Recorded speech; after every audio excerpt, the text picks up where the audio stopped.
One autumn morning, I went to visit my friend Mr. Sherlock Holmes at Baker Street. To my surprise, he was in conversation with a stout gentleman whose bright red hair was impossible to miss. Holmes greeted me warmly. He said I had arrived at the perfect moment and insisted that I stay. He introduced the man as Mr. Jabez Wilson, a pawnbroker with a most curious case. Holmes settled back in his chair and remarked that I always enjoyed the bazaar. He believed Mr. Wilson's story would be one of the most singular he had heard in some time. Mr. Wilson began to tell us about his business, which had not been doing well. One morning, his assistant, Vincent Spaulding, showed him an advertisement in the newspaper. It was addressed to the Redhead League, announcing a vacancy with a salary of £4 a week for nominal services. Mr. Wilson explained that his assistant urged him to apply. When they arrived at the address in Fleet Street, he saw an astonishing crowd of red-haired men gathered to answer the advertisement.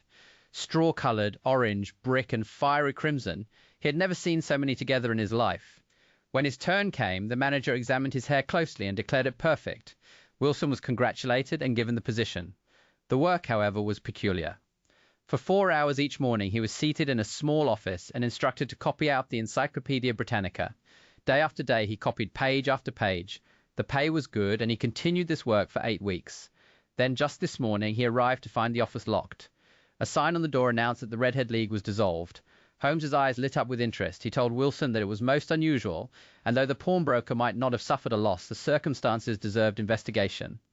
Wilson added that his assistant, Vincent Spaulding, was clever, hard-working, and fond of photography, often disappearing into the cellar to develop pictures. Holmes smiled and said this detail was of great importance. He assured Wilson that he would look into the matter at once.